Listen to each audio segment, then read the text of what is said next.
بسم اللہ الرحمن الرحیم۔ پیارے دوستو، یہ حدیث مبارک بخاری شریف کی روایت ہے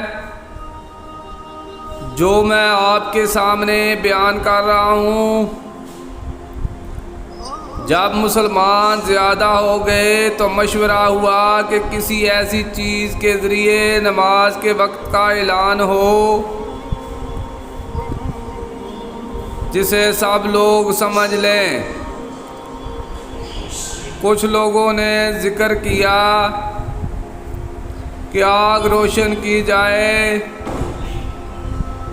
یا نارسنگا کے ذریعے اعلان کریں، لیکن آخر میں بلال کو حکم دیا گیا کہ اذان کے کلمات کو دو دفعہ کہیں اور تکبیر کے ایک دفعہ۔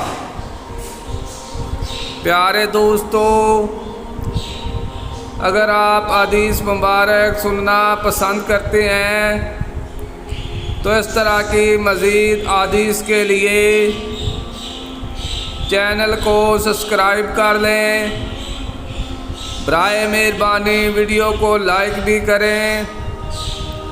ملتے ہیں ایک نئی حدیث کے ساتھ۔